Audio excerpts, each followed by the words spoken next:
folks, so it's Monday morning, and I've just left the farm where I've been parked up for a good few weeks actually, just killing time basically because of the Brexit, not being able to get back abroad again. So I've decided that I'm going to head up to Scotland, and yeah, it should be a good trip. I know it's going to be busy because obviously it's going to be the peak summer and the school holidays, but my plan is to go up to the very sort of north and west side of Scotland, maybe do the islands if it's not too busy. Now on the A1 heading north. Just frightened myself by filling the tank up with diesel. Got to the supermarket, which is generally one of the cheapest places to buy diesel, and it was 199.9, so near as makes no difference at all, £2 per litre.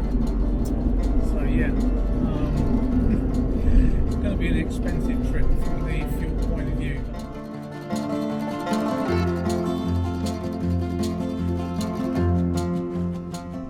There we go. It wouldn't be England without the traffic jams, would it? Last night I actually found this place with a friend, and it's at Ashington, and it's basically a large car park alongside this lake that you can see. The lake is actually part of an old colliery, Woodhorn colliery, which was closed down in the 1980s, but there's a big museum there, and this morning we've actually walked all the way around the lake to the museum, and sadly it's not open until tomorrow. It's only open from Wednesdays till Sundays. So well, this is obviously one of the buckets that we use to drag the coal, presumably, and now using it as a walk-through on the path.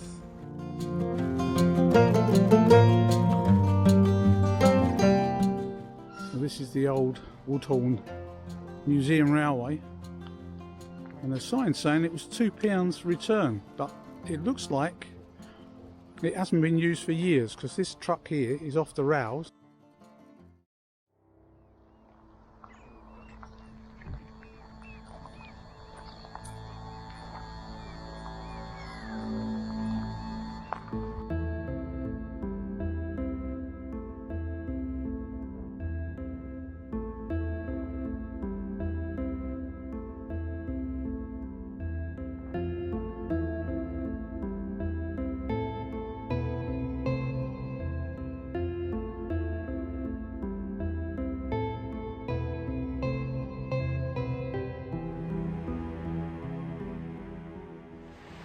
So as we couldn't get into the museum properly, we decided to move on further north. Made our way up along the coast to Cheswick Sands. Found a great spot very close to the beach itself. Yeah, beautiful spot.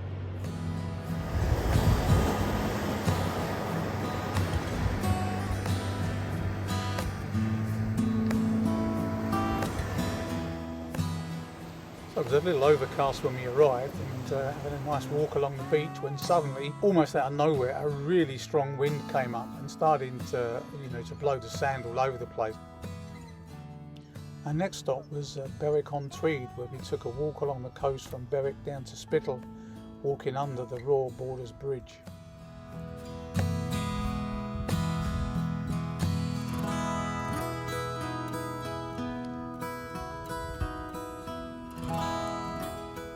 The start of the walk is a point where public executions used to take place up until 1823. And now it's just left to the sheep and the cows. So this is quite an artistic piece. It looks like someone's cut lots and lots of logs and tried to make a boat of it. So I'm the captain of my own ship. Don't think this one would float very well. So we enjoyed our walk along the nature trail from Berwick-upon-Tweed down to Spittal and back, about 8 kilometres, so yeah, a good walk.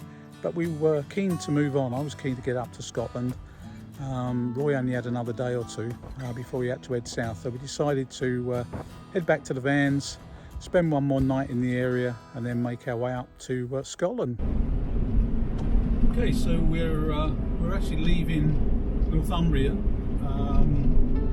and making our way up into Scotland. In fact, we've just crossed the Scottish border on the A1, and today we're making our way across to the west towards Kilmarnock.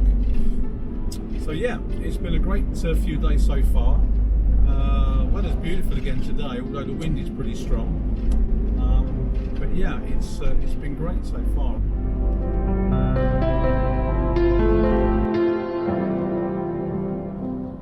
So in the end, we didn't actually get all the way to Kilmarnock. We actually found a great wild camping spot just outside Darville at the base of Loudoun Hill. So after a good night's sleep the following morning, we decided that we would have a good scramble up to the top of Loudoun Hill. There's a trig point at the top offering amazing views over the surrounding area. But Loudoun Hill is actually famous for the battle between Robert the Bruce and the Duke of Pembrokeshire in about 1307, I believe. And it was a victory for the Scots.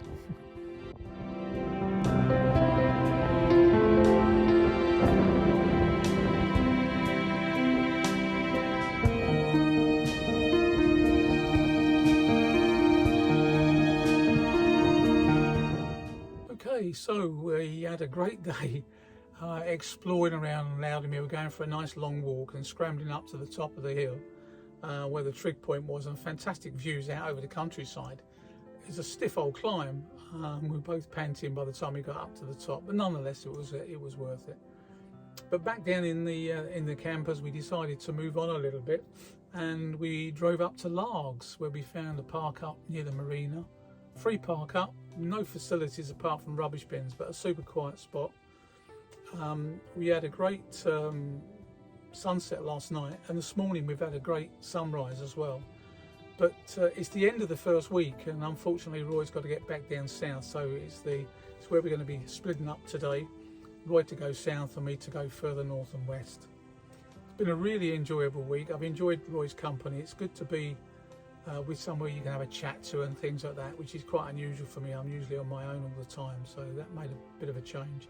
But I'm also keen now to get on and get up into the further north and further west, up into the Highlands, hopefully get as far west as I possibly can and as far north as I possibly can on the trip. I'm looking forward to that. So hope you've enjoyed this first few days. I know they've been a bit rushed, but that's because Roy didn't have a great deal of time. Things should slow down from now on. So hopefully you've enjoyed it. If you have, don't forget to subscribe, give the bell a tinkle so that you can say you've enjoyed it. Always helps. And I'll see you on the next one. Thanks for watching.